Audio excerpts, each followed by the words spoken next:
এবার আবারও আলোচনায় পরীমনির সঙ্গে শেখ সাদী। বেশ কিছুদিন ধরেই শোবিজ প্যারায় উড়ে বেড়াচ্ছে চিত্রনায়িকা পরীমনির সঙ্গে তরুণ গায়ক শেখ সাদীর প্রেমের গুঞ্জন। এই দুই তারকা তাদের সম্পর্কের বিষয়টি গুজব বলে উড়িয়ে দিলেও সোশ্যাল মিডিয়ায় বলছে ভিন্ন চিত্র।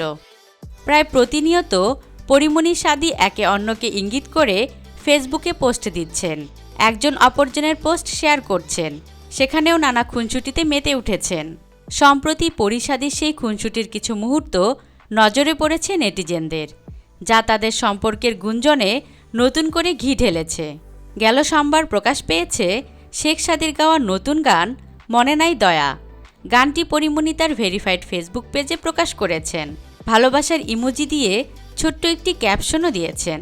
পরীমনি সেই ফেসবুক পোস্টে একজন মন্তব্য করেছেন, এভাবে সাদী ভাইকে ছ্যাঁকাটা না দিলেও হতো পরী।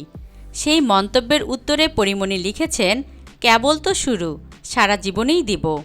গায়ক শেখ সাদী 6 বছর আগে ললনা গান দিয়ে আলোচনায় আসেন। এরপর থেকে নিয়মিতই নতুন গান উপহার দিচ্ছেন ভক্তদের।